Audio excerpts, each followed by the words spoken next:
Cybersecurity concerns are ever evolving. OT cybersecurity is even more complex, and it's so much more than just software and hardware. How do you stay on top of it all?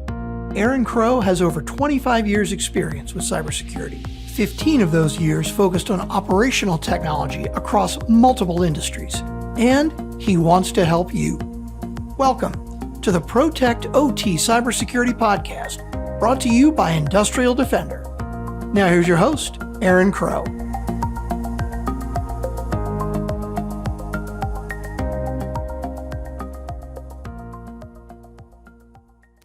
Hey, good morning, Joy. Thank you so much for taking your time this morning. Why don't you introduce yourself? Tell us a little about who you are and your background. Oh, yeah. Thank you so much for having me, Aaron. My name is Joy Ditto, and I'm now the president and CEO of Joy Ditto Consulting. For many years, I was on Capitol Hill right out of college. I started there after graduating from Vanderbilt University with a history and political science major, and there's a whole other story about that we can get into later. But I came to DC and got a job working on Capitol Hill for Senator McCain of Arizona, and then stayed on Capitol Hill throughout my 20s for the most part, doing policy work in a bunch of different areas, supporting my bosses. I worked for Senator McCain, but then went over to the House side and worked for a couple of members from Pennsylvania, then went to work for Senator Chuck Hagel to round out my tenure. And Senator Hagel actually was from Nebraska.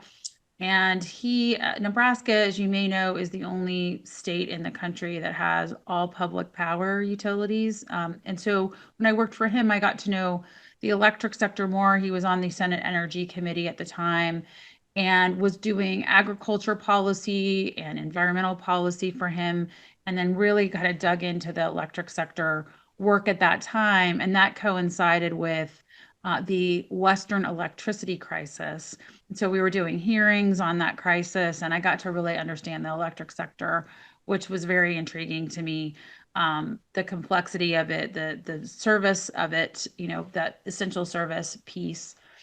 And after I left Capitol Hill, I went to work for the American Public Power Association and did advocacy, lobbying for them for a number of years, and moved up in the organization, and then left and became CEO of the Utilities Technology Council back in early 2016. And that group represents both public power, well, not just both, public power, rural electric cooperatives, investor-owned utilities, as well as some gas and water utilities on their mission-critical communications technologies. So that's where I really started to learn even more about the connection between the communications issues and frankly, the cybersecurity piece to that. I knew about it before, I understood it, but I understood it at a deeper level once I went to that group and really got into the specifics of how utilities and critical infrastructure are using those digital technologies and other types of communications technologies to support their mission critical industries.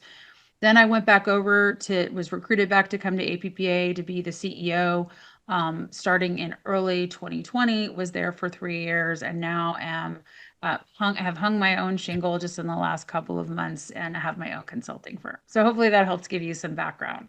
No, that's awesome. I appreciate the time today. And that's a diverse background, and really seeing it, obviously my experience is more from the technical side and really diving in, working in power plants and, kind of similar path. It's just a different one. Right. But it's important to see all the different perspectives of what came around. So I came around to NERC CIP from, hey, this thing's coming down, and my leadership was, part of the drafting board of writing some of the standards on the NERC policies. And then, me having to actually interpret it. I felt like it's kind of like religion, 3 people can read the same thing and get a different interpretation from it. But, really taking that interpretation, working with, legal counsel, et cetera, and then our, company policy, and really finding, hey, what do we feel like this is? How aggressive or conservative are we going to be on it, and then implementing those things and then having to stand against it with an auditor, et cetera, down the road, because every implementation, every site is different, all that kind of stuff. So I would love to hear from your perspective, like how did this NERC CIP thing come from that side, from the policy side, not just the technical, how do I go roll this stuff out, but the policy and creation side. Yeah, absolutely. So you heard briefly that I was a history major in college. Right. I almost was an electrical engineering major or an engineering major in college, Yeah. but that's a whole nother story. I'm very glad I didn't try that. Yep. But it's interesting that I've ended up working around engineers and sort of trying to interpret what you all do and make it understandable for policymakers, for the media, et cetera. But because of my history background, I'm going to go back a little even further and Sure. talk about, there was the big blackout in New York in the 60s, right? Mhm. And really that stems from the industry had started to really integrate, right? And use its economies of scale more. Because back before that, it was, and we're getting a little bit of a back to the future feel now, but back before that, it was these islands of distribution utilities, and maybe some interconnections were forming in places like New England where there were tighter power pools. Right. But once that integration started in, I think companies as well as public power utilities and rural co-ops realized there was a benefit to jointly either owning power plants or jointly using the transmission system. You got those economies of scale. You didn't have to permit and site. Then there was a real push for that. Well, with that integration, again, came that economic benefit. But the downside was, then you were only as good as your neighboring integrated utility, right? Sure. So particularly on the transmission grid, if something happened, it could have a cascading effect, in multiple states potentially. And I think once that awareness kind of kicked in, then you had the original formation of the North American Electrical Reliability Council, back in that era, to try to get at, well, what are some industry-based standards? Maybe wasn't the word that they would have used at the time, but industry-based best practices, or that the industry itself could come around as part of this bulk power system or bulk electric system that was being developed and really kind of has its modern legs, back in the 60s, 70s, right?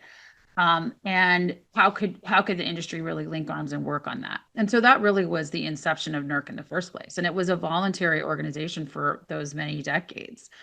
But as I think the industry became increasingly complex and sophisticated, and you started adding in things like wind and other types of intermittent generation that maybe didn't work quite the same way as standard power plants that were fossil fuel based or nuclear based did, sort of the central station power plants, you started to get increased levels of complexity in the system.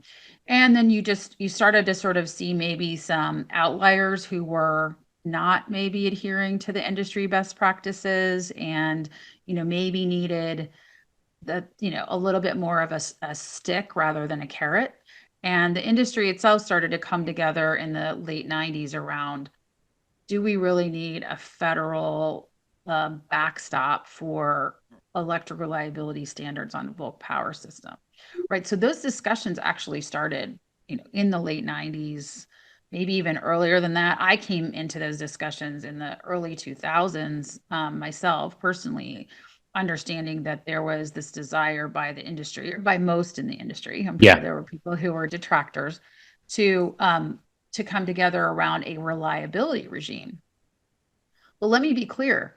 None of those discussions back then were about cybersecurity. Right? Not at all. They were solely about the kind of the basic reliability standards. Think of tree trimming, that's the easiest one to visualize, making sure your rights of way were clear and what were the responsibilities of individual utilities to do that if they were part of the bulk power system. What were those minimum levels of standards? Right. So that was really what what the discussion was around from a policy level. And that got translated up here to Capitol Hill. I say here because I still live in the DC area.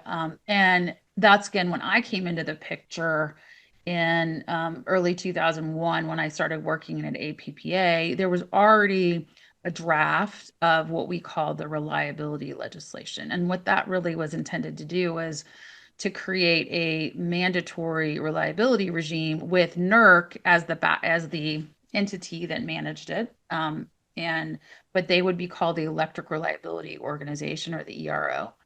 And then there would be the Federal Energy Regulatory Commission, or FERC, would be the backstop, meaning if there was a problem that FERC would have the ability to levy fines. They would oversee and sort of approve whatever standards that NERC and the industry created. So really the underpinnings of the modern, what we see under NERC CIP now, were really being discussed back then. But Congress had to pass it, and it takes a while for Congress to pass legislation. And there was a broader discussion around that time in response to what was the Western electricity crisis, and then eventually what was revealed to be Enron's role in that crisis. Yeah. So there was broader discussions around that, around market manipulation, and then when George Bush II came in as president in early 2001, he and his administration had a big energy policy proposal that they put out, and that kind of kickstarted the discussions into what would become the Energy Policy Act of 2005. So the reliability discussions and that provision became kind of a key element of the electricity title, the electricity provisions of the Energy Policy Act of 2005. And it was seen as kind of a driver. Some wanted, especially after the 2003 blackout in the Northeast and Midwest, some in Congress and in the industry wanted that reliability legislation to be passed as a standalone without being coupled with that energy bill. But you kind of saw, again, many saw it as a driver and why people would potentially vote for the bill. So they didn't want to peel it off because it was, again, a sort of a sweetener. Sure. And so eventually it got passed in this 2005 energy policy bill, which actually was passed, if I recall, on August 8th, 2005. And so we're coming up on some anniversary pretty soon of that bill. But I think what's interesting and what people may not understand is in the months leading up. So this legislation had been brewing for, at that point, probably 7 years, 6-7 years. I knew it in its, from early 2001, I started working on that reliability legislation in conjunction with a lot of other stakeholders. Sure. And I'm not a lawyer, so the lawyers were working on it too, but I was sort of the one who was, again, translating the lawyer speak into what people would understand on Capitol Hill. Right. And that iterated and morphed a bit, but the underpinnings of the ERO and the FERC relationship that I talked about did not change. But this in 2005, in the very last months leading up to passage, is when we included cybersecurity. Cyber was not part of the discussions up to that point. Yeah.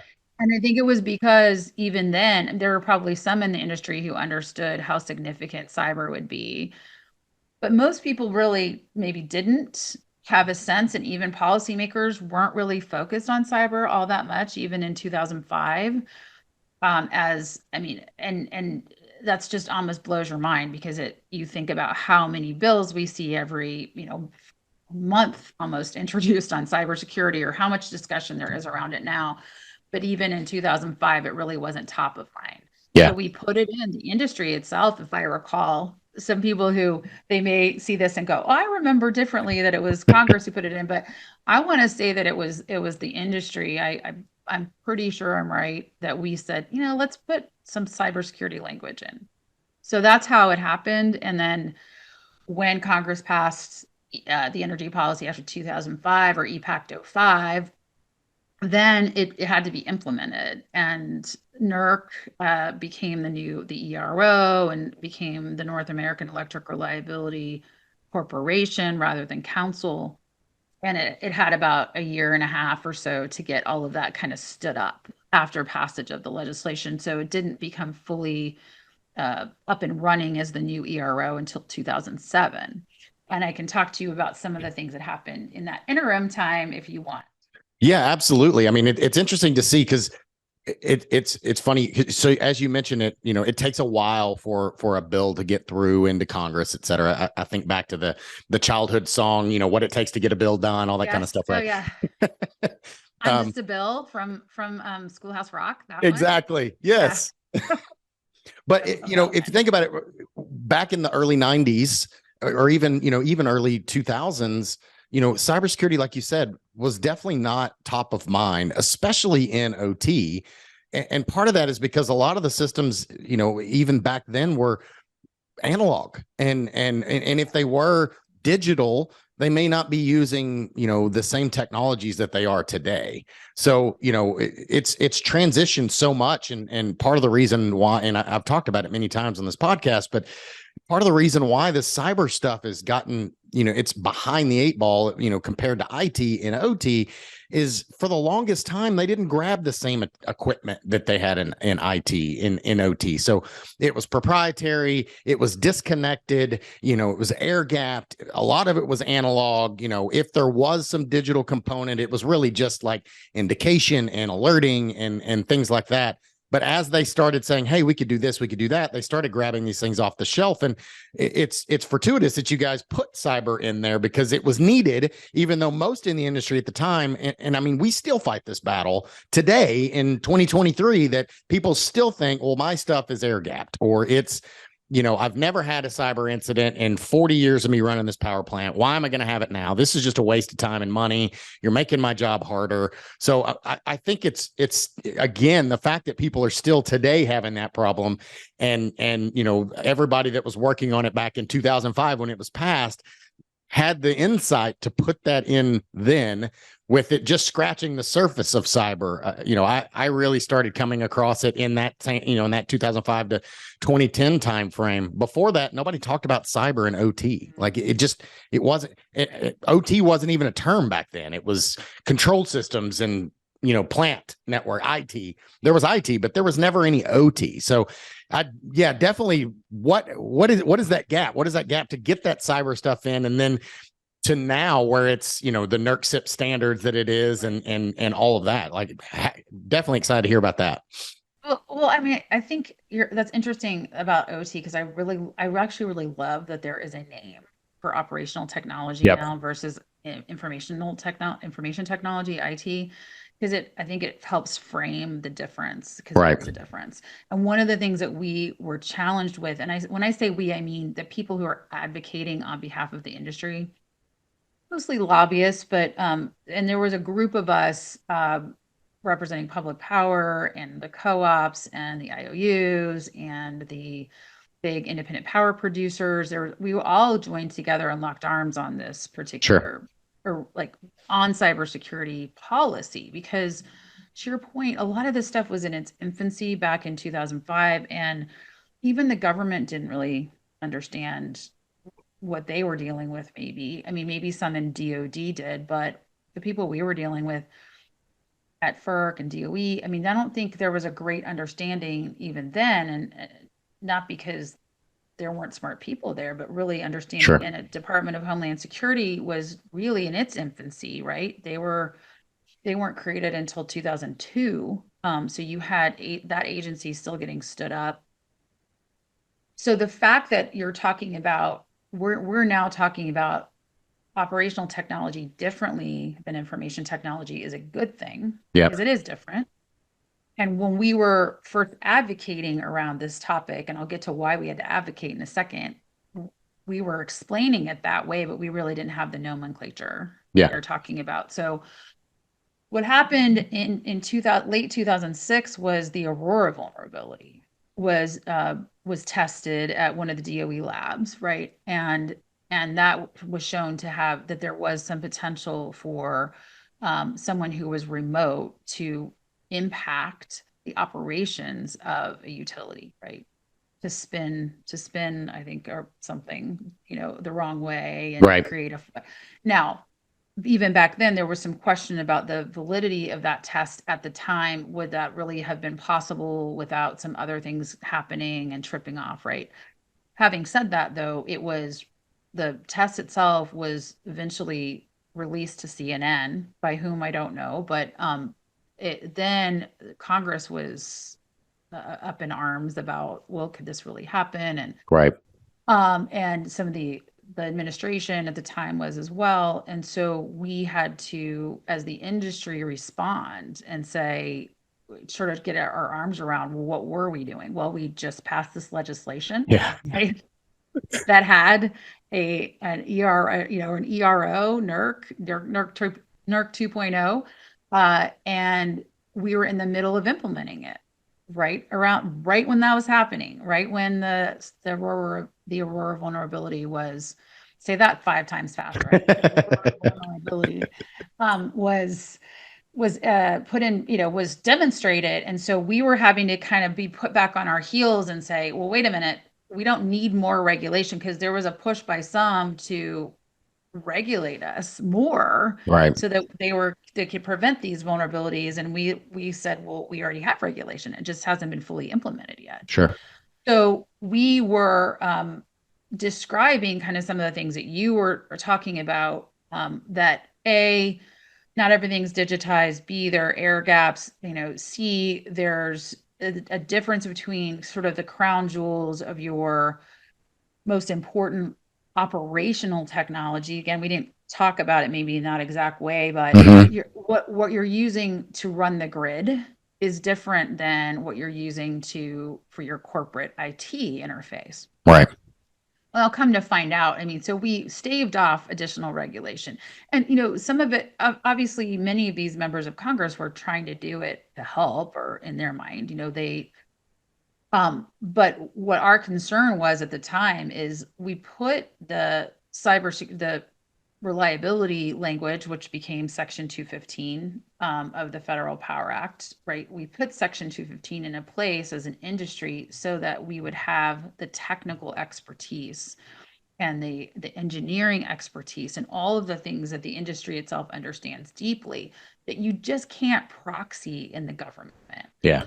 Think about all the problems we've had, like with the banking system in the 2008, when all the crash happened and all of the documentaries revealed that the Securities and Exchange Commission, they just couldn't be staffed ever really to really understand as deeply the financial sector as the financial sector itself. It's almost like there needs to be some level of self-regulation, right? Because you just can't proxy it at the SEC. It's the same at the FERC. Again, really smart people at FERC, but you can't proxy. A lot of them are focused on, again, implementing policies and the Federal Power Act and other things that are under their purview that have nothing to do with the Federal Power Act, but have to do with gas pipelines and things like that. They are expert in that. They don't come, and most of them, they don't have engineering backgrounds, or they don't have technical backgrounds or cybersecurity backgrounds or IT backgrounds. And in order to try to staff up to the level you would need to proxy what the industry does through the NERC process is impossible to fathom. Yeah. And so we said, like, how could we further regulate the industry? What you're saying is you just give it all to FERC to regulate, and you take away the NERC. That's what a lot of the members of Congress at the time were talking about. And we said, that's just, it's unfathomable, because you would make a mistake. You're trying to fix a problem, and you create a problem. Yeah. A bigger problem, because you would try to be regulating something you didn't fully understand. And it was almost impossible to proxy at a federal agency, if not impossible. So we had those debates back and forth, and we were able to stave off the additional regulation and have NERC get sort of stood up in those times, in those years. Still, there were questions, and there were even questions about physical security too during that time frame, like right around, I want to say 2010, 2011 time frame, but I could be slightly off in my time frames. There was the big physical attack on the substation in California, and the Yeah. mega substation. So Congress was really focused on the electric sector during that time. And then we had Hurricane Sandy. We had a lot of things happen that were,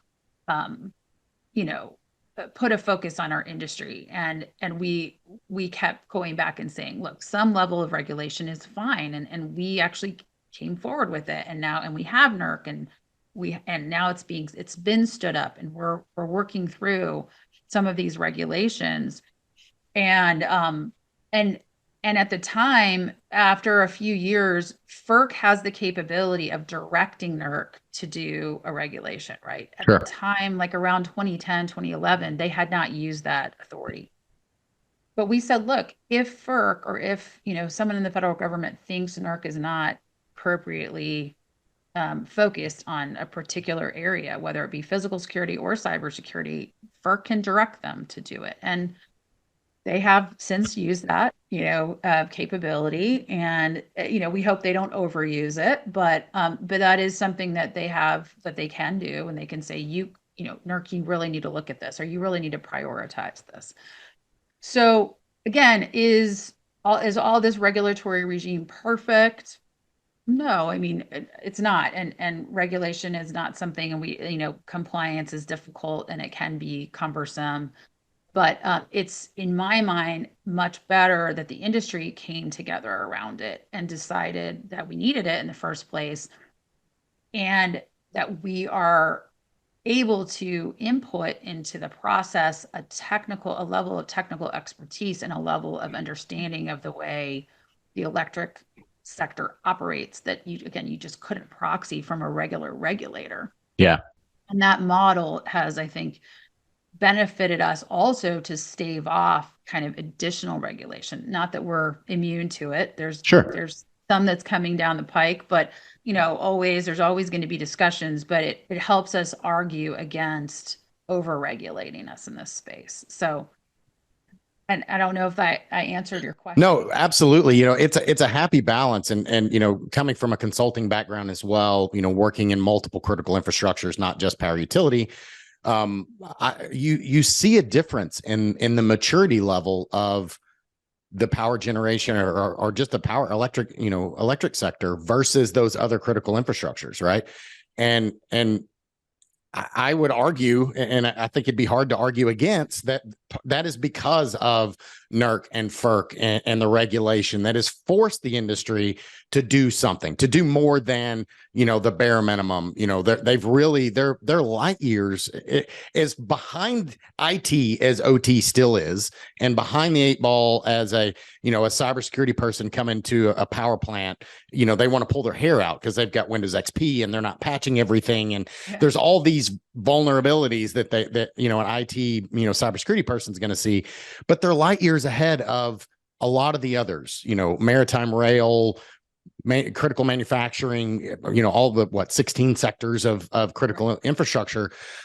Power utility is higher than all of them, and that is because, I believe, because they've had NERC CIP and because they've pushed those standards, and it's still behind the eight ball, and it still needs more work and continually. But cyber is always it's not a finish line. It's a ever improving process of you do some work and you do some more work, and because unfortunately the bad guys are not just stopping at what they can do today. When you fix one hole, they're trying to find another one or create another one.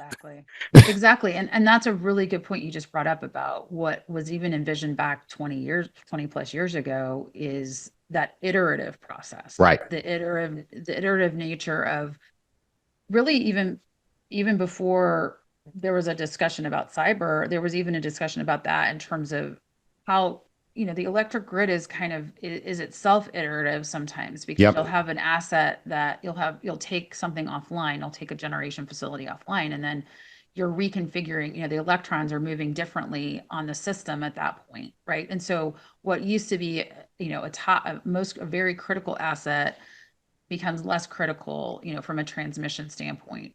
So the grid itself is iterative electrically, right? Right. And that was almost envisioned even in the original concept before cyber even came into play. that you would have an iterative process through this NERC FERC regime. And then that really plays into the iterative nature of cyber, right? And now, are we always a little bit catching up? Yes, but I think what NERC does well in the cybersecurity space is that the NERC regime is that it enables there to be sort of this baseline level of maturity. Yep. To your point, on the bulk power system.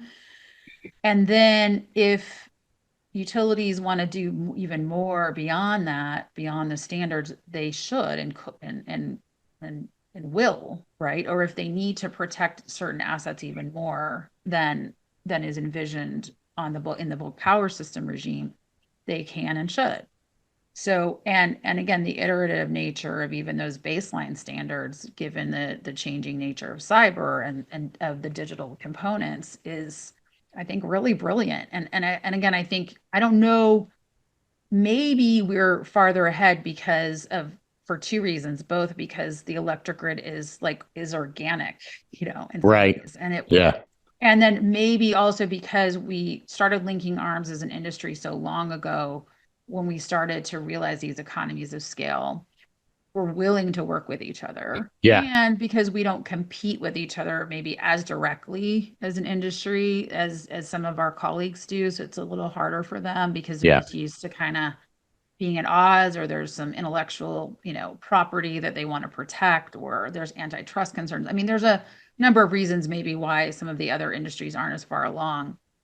I think there's a couple that have risen, in recent years, or, maybe even longer than that. I think financial services does a nice job, and maybe a couple of others that are starting to come along, right, and do a good job. And I think there's certainly a focus throughout those 16 critical infrastructure sectors that cybersecurity is really important. But again, what is that right regime for them? Do they follow in our footsteps and do something like a NERC regime for each of those sectors? I don't know, TBD. I think there's some pressure points being applied right now to some of those other sectors for sure, that, I think some would like to see NERC regimes put on, some of them. And is that the right approach? Or NERC-like regimes? Is that the right approach for them? Right. I'm not sure, because again, they're not exactly like the electric sector, but some sort of standard setting body, maybe. We'll see. I'm not, it'll be interesting to see how some of those dynamics play out with some of the other critical sectors. Yeah, the interesting thing around the NERC and FERC side, right? And you talked about it, like it's really easy for government to, I have a hammer and everything's a nail, and I'm just gonna, hit it over the head and force regulation and be really, strong-handed. A lot don't like NERC or regulation in general. This isn't a political conversation, but the fact that NERC has industry, participants, so all the people that are regulated by FERC get to be part of the conversation of what that regulation looks like. They get to vote on it. They get to help write the language. They get to push back on that won't work because of this. Let's change it. That doesn't mean that we don't do anything. That just means that let's change the language to be something that we can actually attain. It's not some unattainable, I'm gonna, it's like your New Year's resolution saying, hey, I want to lose 1,000 pounds and I want to, be a millionaire by the end of the year, but you don't have any way to get from where you are to where you're going to be. Right. And being able to have realistic, but not so soft that they're not valuable, realistic goals that they can meet and the industry can meet. Because, a Duke Energy has a different level of capacity from financial, being able to do capital projects, a team, all that kind of stuff, than the small municipality, like you mentioned in Nebraska, right? They have a different footprint. So we need something that is general enough that is that baseline for all of those, but it's prescriptive enough that, the smaller municipalities, the wastewater, all that type of stuff, that they can push forward and have a plan, but they can actually meet it. So it's interesting to see how that could be pushed out in other verticals, right? And those other 16, and how they can, because I think that component of each of those, the businesses that are being regulated, being part of that language creation and voting on the language, and then that's getting submitted to the FERC, for their approval. And, obviously there's an iterative process around that, back and forth until they have a finalized approved version. Okay, now that is part of it. So it's hard for them to push back and say, we can't do this, because you had opportunity to push back. Like, you were part of the meetings. And if you weren't, then that's your fault, right? Right. If you're not participating. And I mean, and it can be like, it can be a lot for, a smaller, what defines the bulk power system. Sometimes that changes. And some of the medium-sized and smaller entities that have a very small footprint on the bulk power system, attending all of the meetings and all of that can be challenging for them sometimes. But to your point, there is an opportunity to engage, and whether or not they are able to fully meet that opportunity is one thing, but it is, to your point, it's not ever going to be, nothing's ever perfect. It's never going to be a perfect system, but it is a system that has so much industry engagement and involvement. And I think you hit on a really interesting point, which is about feasibility, right? If something is not feasible and you have a regulation, you're not going to be able to do it anyway. And if you try to do something that's not feasible, it's going to be way worse. So we're just, and I think, we have, again, I go back to the engineers who I love, like the engineers want to do it right. They want to fix it. They want to get it done right. And so seeing something that might come down the pike that is just not technically feasible, it just drives people crazy in the electric sector, and I'm sure in other industries too. And so this precludes that, hopefully, you've done all of that spade work in advance, and it is feasible. Now, the timing, the cost, do you have the manpower to get it done? All those things will factor in as well in terms of how you can actually meet the standard in a timely manner. But the feasibility of it should not be in question when it becomes a standard. And that is, I think that's really, really important as some of these other critical infrastructure sectors, to your point, kind of consider, is this type of regime right for them? Is this something that they could do, or could they do something similar, maybe slightly different, modified for them? But it's that piece of, is it feasible? Can it be shaped to take into consideration people whose assets are not as important or not as impactful to their neighbors as, maybe you've got the Duke Energies, you mentioned Duke, versus a smaller muni that might only have a very small piece of it. Like, how do you size that? And I do think that the NERC regime does a nice job of trying to consider that. And again, not perfectly always, but how, what are the assets and how are they touching each other? One of the things I wanted to circle back to, which I think is kind of interesting, and it goes back to feasibility too, and it might be interesting for your listeners, is when we were starting to, kind of hit on all these issues. I told you there was this time frame from like 2006 to 2010 or 11, where it was just kind of constant on the cyber side, the physical security side, some of the hurricanes and storms. Not that that's completely gone away, but it was just sort of this 5 years of craziness. There were some on Capitol Hill who wanted it to be DHS, Department of Homeland Security, who had this type of control or regulatory authority. And we were very concerned about that, because it kind of goes back to feasibility. And at least if you have FERC and then their parent agency, which is Department of Energy, at least you've got on the government side people who ostensibly have more understanding of what does energy look like, what are the existing other regulatory regimes for the electric sector look like.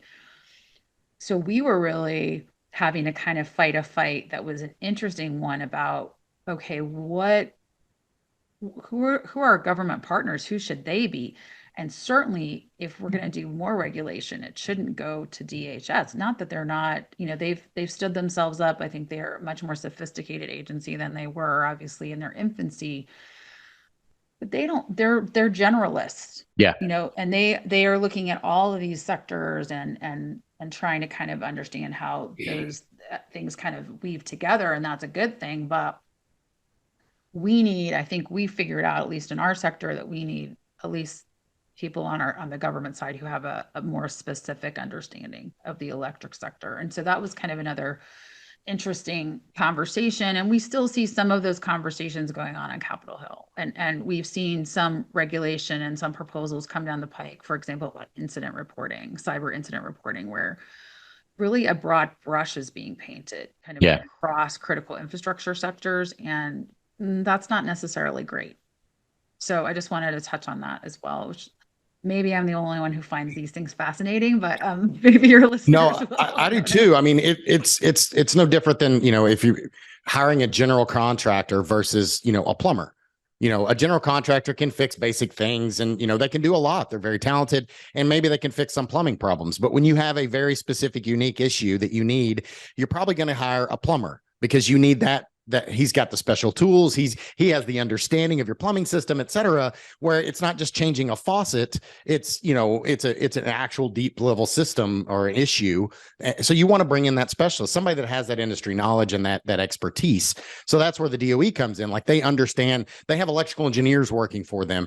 They're not just cyber people, right? And if, and I mentioned it earlier on, but when you bring cyber people, that's one of the, the joys I've had in my career is bringing people from the IT side over to the OT side, right. And, kind of helping, like you said, translating and helping them understand why things are different.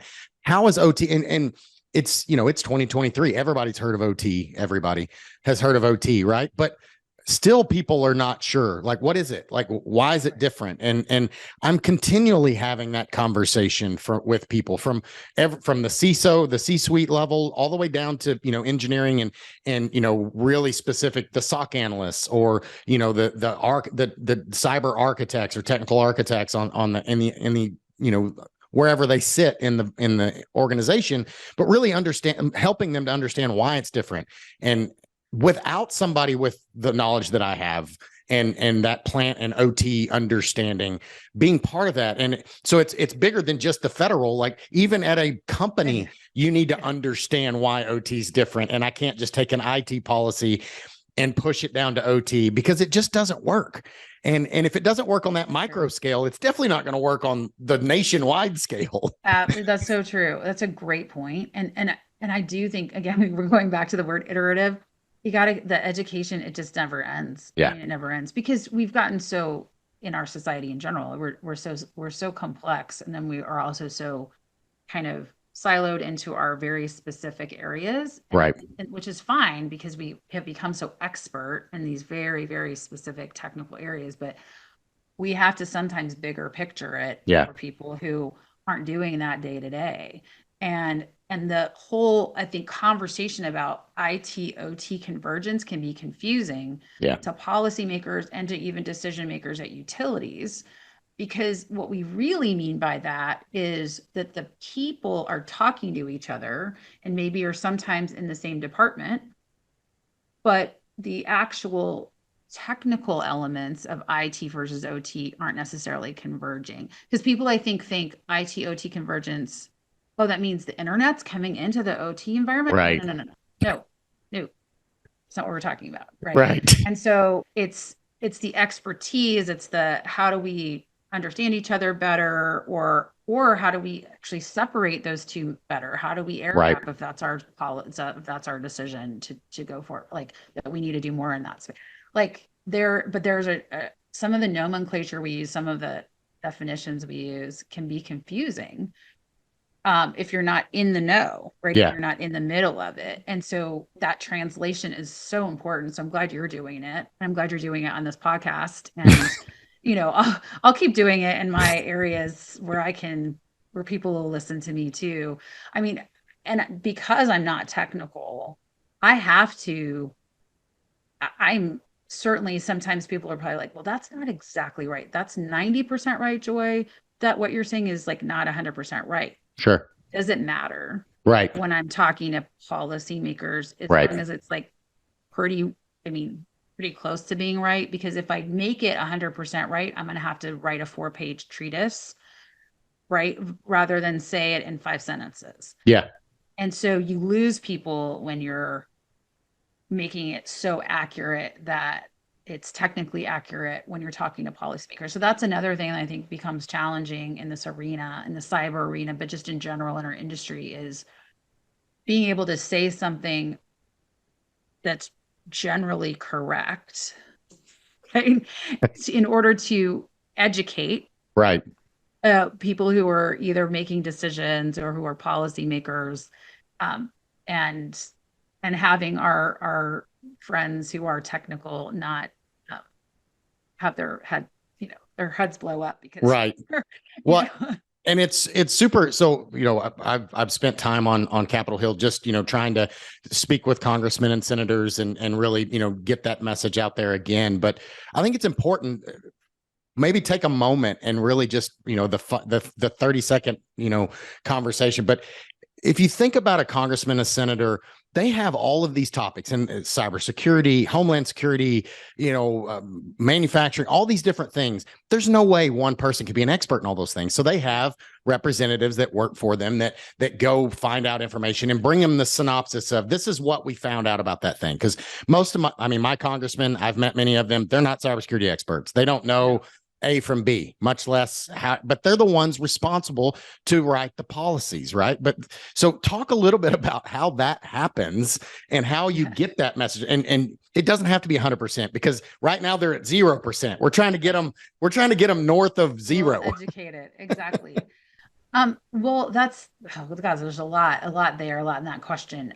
But you're right. What you said fundamentally is correct, is that members of Congress have to vote on every single issue, from healthcare to tax policy to energy policy. I mean, everything. Right. They're going to be voting on at some point. They do organize themselves into committees where they can delve down a little bit more deeply. So if you sit on the Energy and Commerce Committee in the House, Sure, you're going to learn more about energy than your colleagues who are not on that same committee. So those are the people who are drafting like the bulk of the policy there in that committee, and then it'll come to the floor and it might get tweaked a little bit. But but primarily their colleagues are being asked to defer to those experts on the committees. But even to your point, even the people who are sitting on these committees like Energy and Commerce or Homeland Security Committee, they can only know so much and delve. They're still covering a lot of ground in the Energy and Commerce Committee. They're covering a lot of different areas, and they're covering a lot of different areas in the Homeland Security Committee, some of which don't even touch on energy. Yeah. So you coming in and talking to your congressman, is a great idea. And the fact that you're doing that on a regular basis is amazing, and I applaud you for it. I think more people need to do it and have those conversations, whether up here in DC or back. They have offices back in their districts and state, and sometimes you can meet up with them there when they're back, or with their staff. To your point, they each have staff who are staffing them on specific groups of issues, and those staff themselves are not always experts. Sure. There are some who work for the committee itself who become more expert, or who are hired to be an expert on, for example, the Federal Power Act, right, in the Energy Committee. But for the most part, even the staffers they have maybe 10 issues that they're covering, especially on the House side. Senate side, there are more staff on the Senate side, because the senators are representing an entire state, so they get more staff. But they still have 3 or 4 issues they're covering. Right. In the Senate. In the House, they might be covering 10 big major issues. Yeah. So they need to see you as a trusted party who will come in and not speak jargon to them. Right. So if you are ever interfacing with them, right? Contextualize things. Sometimes they don't want to seem like they don't know.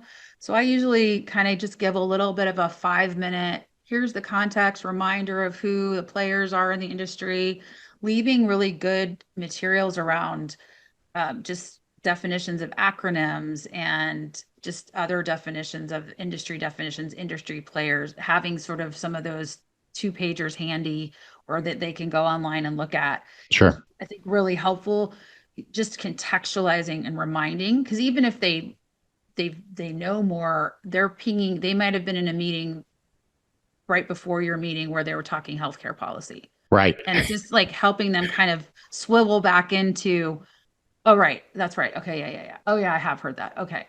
And then you can get to the more specific issue at hand. If there's a cybersecurity bill pending, you're reminding them, well, why do we care about cyber in the industry? Right.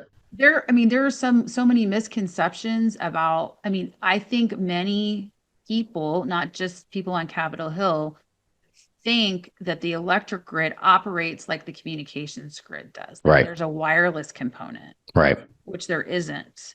And so sometimes they think of it conceptually like it's the communications network. And Yeah. Yeah. And so you have to remind, no, you actually plug in you plug Yeah. things in, things are wired.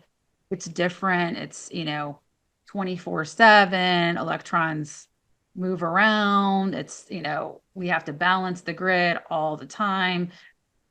It's also an input into communications technology. I mean, some of those fundamentals that you just think are obvious are not. Yeah.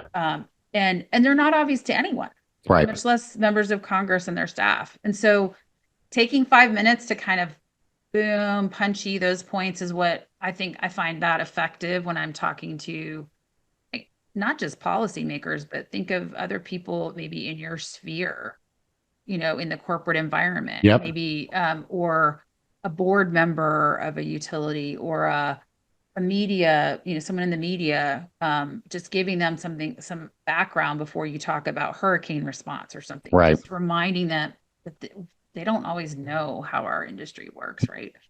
That can go such a long way. Yeah. And then in giving them resources too to follow up if they want to delve deeper or have, have more interest in learning more and researching more, you can provide them those resources as a follow-up, right? Right. So I think that's such a great point. And again, I'm glad you're doing some of that work yourself, especially as a technical expert, because they also love that. They love being able to know that you actually know what you're doing and what you're talking about, and you've had the hands on it. So that's important. Well, and I mentioned it before, but I mean, even people within, working in a power company back in the day when I actually was an asset owner, my IT brethren they worked in the same company as I did. They still didn't understand how the power plant worked. Like they worked in the same company. They sat across the aisle from me and they didn't understand it. So how could I expect my congressman or my senator or, any of these folks to really truly understand it? It'd be like me saying, I know how Tesla rockets work. I just don't, right? I know that they go up and there's things that, I'm a technical person, so I'm sure I could dive in and figure it out, but that's not my expertise. So there's no way I could be an expert in that today. I'm just not. So, we have to be patient with folks and know where they're at and help level set them to try to get them some level of understanding. Right. And the reason why we're doing that, right, is so that they can make good decisions. Right. So then it's like the why. So why is this important? Why would it be a good thing for you to enact this piece of legislation? Why would it be a bad thing? Because it could have unintended consequences. And, you're trying to do the right thing, but this unfortunately could have, technical unintended consequences on the grid, even though you're trying to improve it. So it's why they need to know. And again, they don't need to know deeply, but it's such a good point. And hopefully everyone will take that to heart. And also the patience piece for the media, for policymakers, for a lot of people who are in decision-making capacity. If we give them that information and we educate them and give them the tools and then they're making bad decisions, okay. But if we're not giving them the tools or we're not having those conversations and making it understandable to them, then you kind of can't blame them when they're not making great decisions. Yeah. So one of the hot topics everybody's talking about these days is AI. So with AI coming down, like what are your perspectives on policy around AI and how it can help us, how it can hurt us in the OT space specifically? Because there's all, Chat GPT and all the things going on. Everybody's concerned about it. Many people don't know what the heck it means. They're hearing all these things. So from a policy perspective, I know you probably got thoughts on it. Yeah, I mean, and I'm still wrapping my arms around it. And I think that goes back to something I've said numerous times is definitions. Yeah. What do we even mean? Because artificial intelligence has existed since we started using, computer machines. Yep. And so, but I think that there's been a tipping point that's even happened recently around the level of AI that can be used for certain things. And are we able to control it? Right? Yeah. Are we able to control the AI? And there's a lot of concern around in the defense sector, are we going to get into a situation where an artificial intelligence makes a decision to send something that shouldn't have been sent or reacts a way right? Back to the War Game. Remember War Games, Yep. that movie? Oh yeah. I think there's some concern about that from policymakers, whether valid or not. I don't know. I can't tell you, but I think that's where some of that concern lies on Capitol Hill. In terms of our space, my impression of AI right now, and I'm still wrapping my arms around this myself, but is it could be a real benefit to use AI for cybersecurity potentially Mhm. for our industry and other critical sectors. It also can be used for other things like mapping and understanding your maybe where your gaps are, electrically or Mhm. from an engineering perspective on distribution grids, on bulk power system. So there are some real benefits there, but Yep. probably we have the downside is probably the same for us as it would be for others, is can it get out of control or can it itself be manipulated? Yeah. Right. And so I don't have the answers to those questions, but it's certainly something, the promise of AI is that promise worth the risks? And so I think we need to get our arms around that. Perhaps some of the work that's being done to analyze that in Congress, particularly on the defense side, will help us understand that better. But the genie's kind of out of the bottle Yeah. on AI. So it's more about maybe understanding what those risks and rewards are in our industry is my impression, but I would love to hear from you on that. I mean, what is sort of your impression of where things? Yeah, I mean, same thing from an operational perspective. I mean, if you think about a plan and can I get 1% more, capability out of my plant, more efficient, that over time and over, we keep bringing Duke Energy back up, but they're one of the large guys, right? But if you did 1% or, some fraction of a percentage across their entire fleet, that's big numbers. And same thing for even a small guy, if they've got one site, if they can be 1% better, that's bottom line difference, right? That's value add. And the cost to AI is fairly low as opposed to, if I have to hire humans to do that same level of an analysis and, the amount of engineers that now, obviously you've got to build the use case and there's a lot that goes into it. It's not like I can just turn AI on and magically it happens, but assuming that they have those models and I can feed it the data and I can get that operational return. It's just, it's the same reason why we started this IT OT convergence you mentioned earlier, right? It's to get that analytics and that data out so that I can be more efficient. I'm not just plugging in my OT environment because I want to. Like if I wasn't getting value from it, I would just air gap it. I wouldn't have any of this IP capability. We wouldn't be having these cyber conversations. The reason we do is because we get efficiencies from it, because we've seen actual real world value add by having this technology in these spaces. Robotics and automation and all these things, we're taking that human component out. We're already automating a lot of the stuff in these places that 100 years ago was done manually and 20 years ago was done manually. It was a different world. So when you start adding at scale the ability to gain more efficiency almost exponentially because of the ability for AI to just crunch numbers unlike any person, any team of people could ever possibly do, and the cost value is really what's, I think, really thrown it into the marketplace. To your point, it's not new technology. It's that the cost point has gotten so low and I don't have to have a room of computers to manage it. I can do it in the cloud. I can do it at a fairly low cost point. ChatGPT is free. Not that that's the answer, but it's so readily available now. It's not if, it's when. So when are we going to go there? What are we going to be comfortable opening the door to?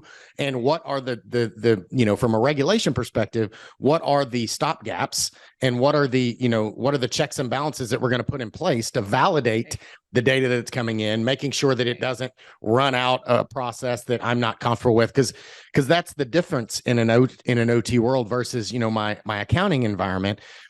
An error in my accounting environment means people have to redo work, right? I have to recreate a report or maybe I get a fine or something.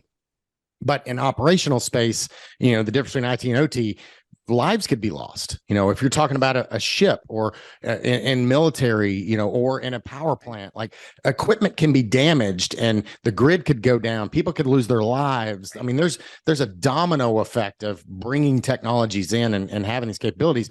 There's a vast amount of positives, but there's a whole bunch of not negatives, but challenges that we have to think about, that we can't just cram in this stuff and hope for the best.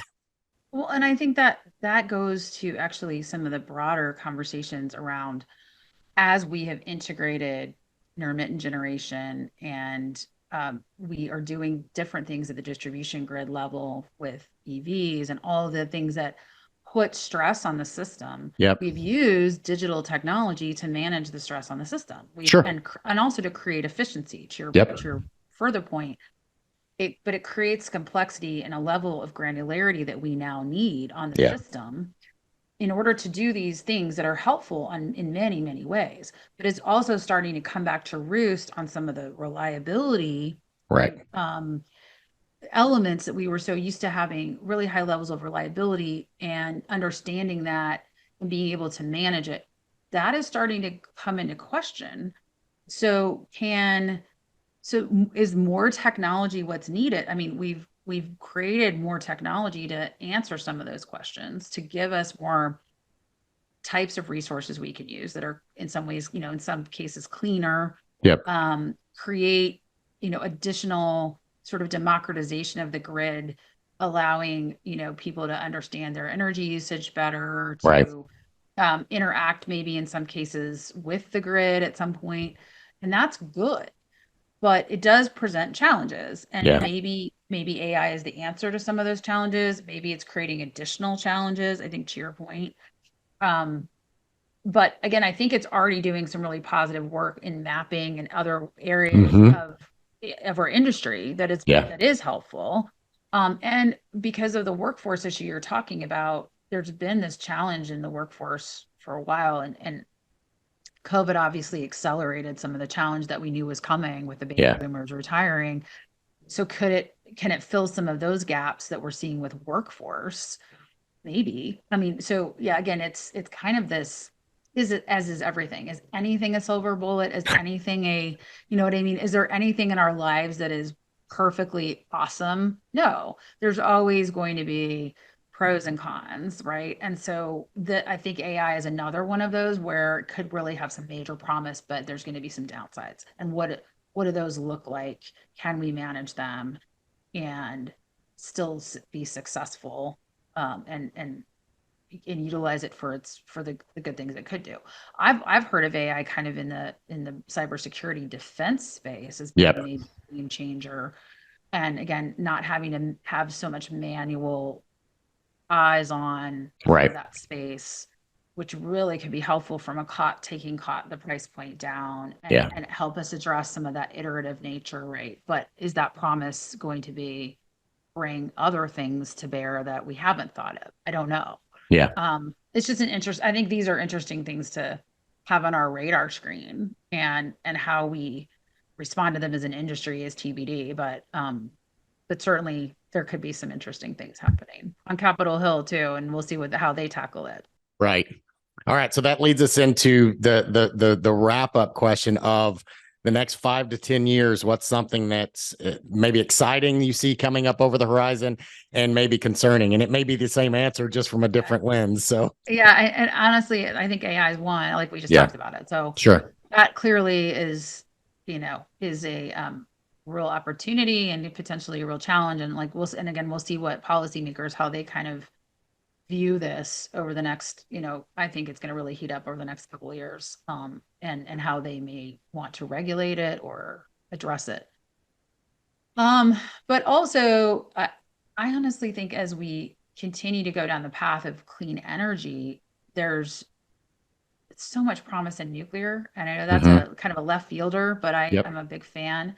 And even, we've seen really good responses to some of the big storms with nuclear fleets, with hydropower. Let's go back to some of those fundamentals. And hopefully we can see a small modular reactor or some other small nuclear that Yeah, I know. I feel like it's a little bit of a back to the future statement because I know there's been challenges before with bringing these things online. But if we could really get those smaller nuclear units, more flexible units, less expensive units on to really come online, I think we can take a huge step forward in order to be able to have the electric sector provide that reliable. We have to Yep. keep the electric grid reliable, especially as we push more into electrification. I mean, reliability is so key. So I am hopeful.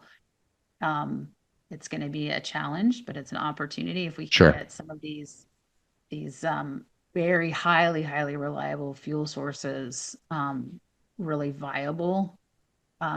And then we can be a leader in the world in Yeah. America. I think that would be fantastic, but there are challenges obviously to but because I am concerned about reliability, and I think we have to focus on that. And I know that goes away a little bit from the cyber discussion, but I feel like, but NERC goes back to our original discussion Yeah. around the NERC FERC regime and why that was created. It goes back to reliability, and we have to have highly reliable power in this country and everywhere, really, if we want to continue to modernize all of our civilizations. But we are foundationally, we've got to have it in this country, and I think if we can get some of these units to come online, I think it will help us along that path.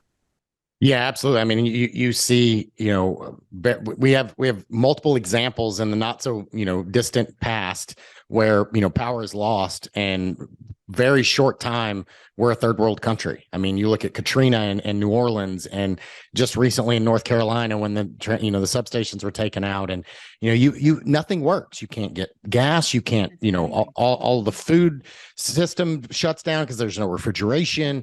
They can't, pump gas or fuel for, the vehicles and trains. Nothing works. In our entire system, we're expected to be able to go to the grocery store, and all of those things are based upon the ability for electric to work. And once you turn that off, all these other dominoes fall eventually. Like there's generation and backup and, all that kind of stuff. But eventually enough time, it doesn't take much time, unfortunately. And it goes down. So, and climate change and, all that's really, in the space right now, what's the cleanest, most reliable energy? Nuclear. It's not popular because people are scared of it because of the bad things that have happened in the past. And they're not wrong. But I think we've also come a long ways in that technology, Fukushima and Chernobyl and all those really bad things that have happened. Like we've learned from that the nuclear industry has done really well at when they find a problem at one site, that becomes a regulation that then gets pushed retroactively to every other nuclear facility in the country. And they have in the world, I think. Yeah. I mean, I think the world, there's a real strong connection, like globally, with the nuclear sort of regulations and best practices, and so you're absolutely right. So I think it's very important that we have reliable electricity, and if we can get there with some of these technologies that are proven and that have been enhanced, I mean, let's do it. Yeah, it'll keep the price point hopefully not so exorbitant. Yeah, so and that's opportunity challenge. Hopefully. Absolutely.